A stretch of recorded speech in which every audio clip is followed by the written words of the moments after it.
Welcome back to AD Morgan Media, the world of skimmer, high technology and deep sea mining. This is the second talk in a series of talks about how I constructed or created the world of skimmer over the last 6 years in the novel series, being in the fourth book now, which is with my publisher Austin Macaulay. I'm conducting a series of talks on the world that was built within which the skimmer plot evolves. And today I wanted to talk about the skimmers and how they manage or protect themselves underwater.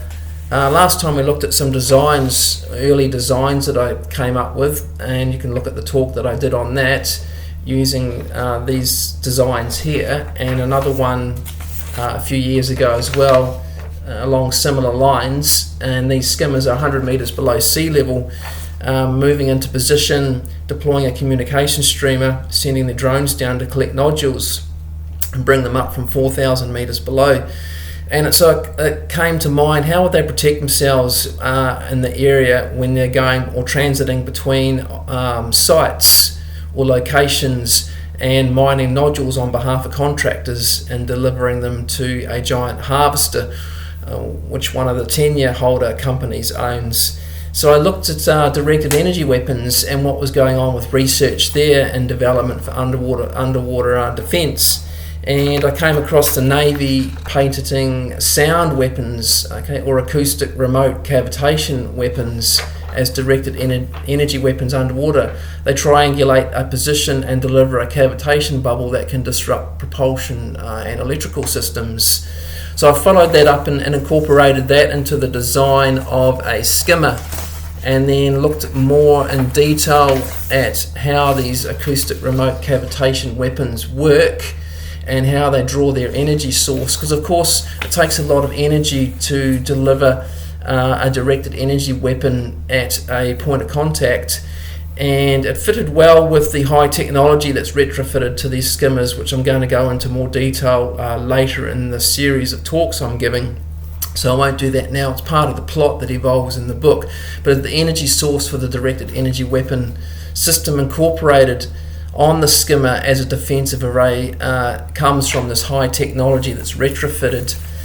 So I then took it a bit further and looked at torpedoes, and the design of modern torpedoes and how that would incorporate a directed energy weapon defensive array that consists of triangulated cavitation bubble. So I came up with the fact that you could launch a defensive torpedo from a skimmer, and it would then release 3 other devices from its cone or its head, which would then move out and create a triangulated position from within which to release directed energy and cause a cavitation bubble. So you've got a long-range defensive system launched via a torpedo, and you've got a close-in or close-quarters system defensive array using directed energy cavitation bubbles from several locations along the skimmer superstructure. So that's how I came up with incorporating a defensive design within a skimmer, because on the high seas, because it's set 20 years into the future, around 2040, there's a major concern for piracy within the area and the stealing of polymetallic nodules because they have such a high value. So you've got essentially submarines, old diesel electric submarines wandering around the area, coming across a skimmer on location that's deployed at streamer and extremely vulnerable, and they steal nodules from the trays and get away. So essentially the defensive array is for transiting between locations. And I'm going to give another talk that talks about maritime security in the area and the do's and don'ts of safety at life at sea that's evolved through mining or deep sea mining in the area. But that's another talk for later.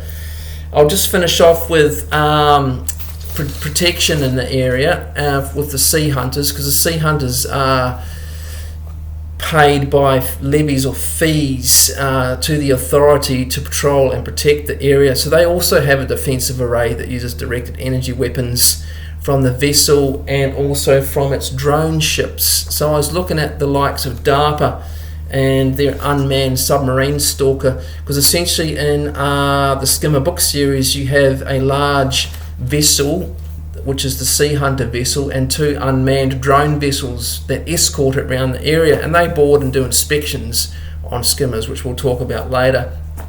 But they have the same defensive array, both the close quarters and long range torpedoes on the vessels, and they also deploy a manta ray. It's called an interceptor drone, something akin to what we've got here, which is an article that's come out about Navy secrets. In my design, the middle is hollowed out and a breaching pod attaches to it.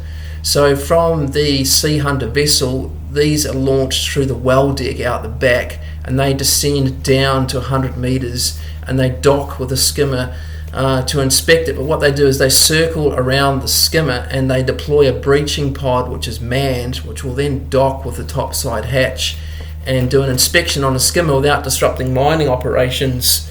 So that's been incorporated into the world of skimmer as well.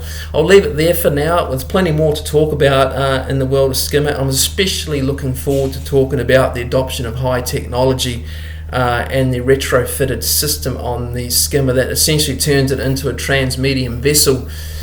So I really look forward to that. I'll leave it there for now, and we'll talk again soon.